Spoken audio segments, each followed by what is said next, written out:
The idea of how do you help somebody to stay coachable? Well, that's one of the steps in sticky cultures is you want to build winning teammates. You want to make sure that those team members are coachable. Welcome to Unstoppable Podcast with Harry Sardinas, inspiring conversations with influential millionaires, investors, thought leaders, entrepreneurs who are making a massive difference with their innovative products and services, and sharing the challenges and wisdom of how they sold their first million.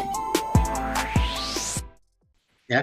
So, and also culture can be, you can modify and improve the culture of the company, because this happened in my own organization where I didn't know any better. So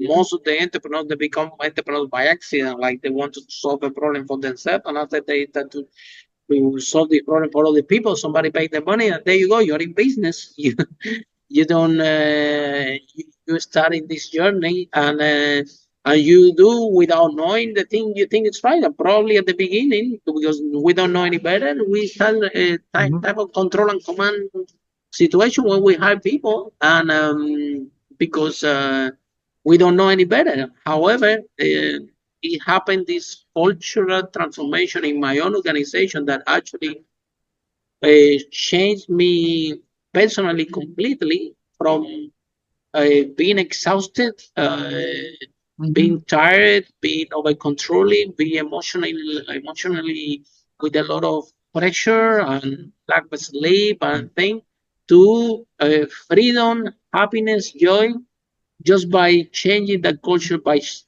changing myself. And after I changed myself, that got reflected in the culture of the company, and I set myself free.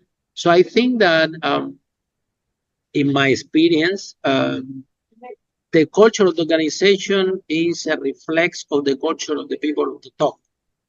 And Absolutely. if the people on the top are not willing to go through this transformation process, Sean, they will never find out that there is something amazing on the other side of the door, where you can have a happy team, performing amazing, and less tension, and have a happy company.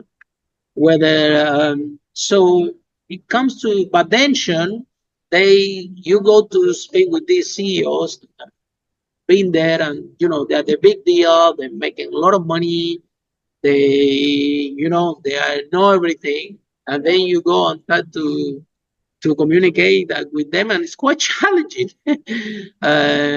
Because they can have 4,000 employees on the thing, and then you go with these ideas, and sometimes it's hard to make them to understand that ego. And don't get me wrong, all the entrepreneurs, we have ego, because otherwise we won't be entrepreneurs in the first place. We think that we can do better. But there is a point that ego, we have to surrender and become a leader for real, and translate the leadership culture into the organization. And this is sometimes the friction is there, because the people at the top of the organization, they just don't want to change. And if they don't change, I don't see how the situation will improve. So how you communicate, because maybe it was a basketball team, coach, you might have different same situation. You might think that, well, how come we have a better performance and we are not winning? How is it possible? We have better players. Well, we have better players, and we go better players than the other team. And what's going on that we're not winning? How you improve this in a sport? Because actually happens, and several times, yeah. And guess what? Always they always blame the manager. They say that 75% of the fault is the manager. Absolutely. Of the team. So on top of that, you get the blame. So tell us how we can translate the same, because in the sport happens the same thing. So you see again and again in well, I think the question that you're asking Harry, is about how do you make sure that the important members of your team, especially the leadership, stay coachable. And the Mm-hmm. reality is That's the every question. leader, That's the question. every leader it has achieved a level of success because they were coachable, because they were curious, because they were willing to listen and learn and change and grow and get feedback and take advice and implement those ideas and be uncomfortable. And the ceiling to improvement for any leader or team member is going to be their ego and their complacency. And that idea of a ceiling being the thing that limits our growth and that we obviously are then going to limit the growth of our company is a hard pill to swallow for a number of leaders. But the reality is, if you want to stay coachable, it means you want to be better, but you are also willing to change. And oftentimes leaders reach a certain plateau and they do become complacent and they do become arrogant and they stop looking for ways to improve because they get comfortable, and comfort ultimately kills. If you're not disrupting your industry, you are about to be disrupted, right?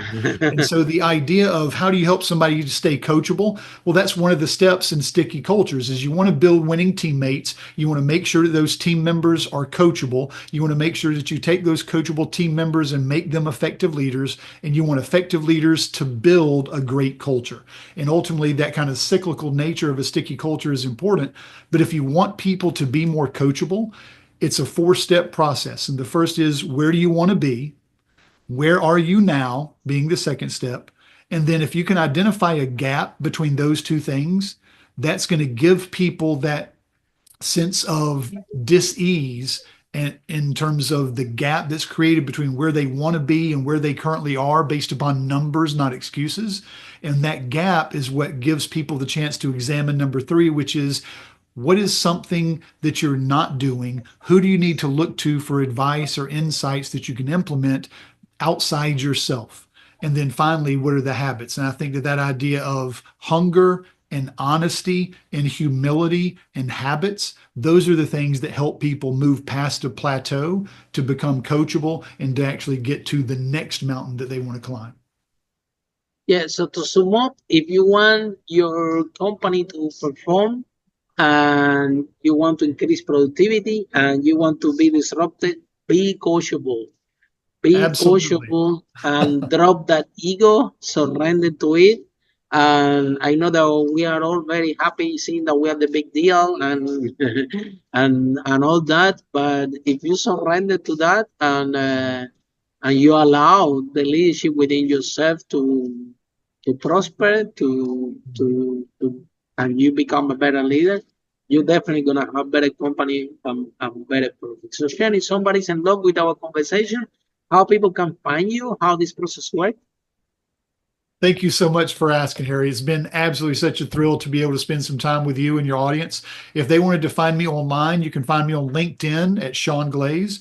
My website is Sticky Cultures, where you can find me in my new book, which comes out June 12th. What Effective Leaders Do is available on Amazon and on my website. And I would love to be a resource for your leaders if they're looking for insights or tactics or resources to lead more effectively. I have a toolbox of free resources that I think you're going to be able to make available on the show notes. Thank you so much, Sean. And with that note, see you everyone in our next episode of Unstoppable, how brave entrepreneurs like Sean break that wall and achieve the best one. Bye for now. Follow us for more interviews with world's most influential, audacious entrepreneurs that overcame challenges and adversity, providing you with the blueprint of how they sold their first million so you can grow your business exponentially.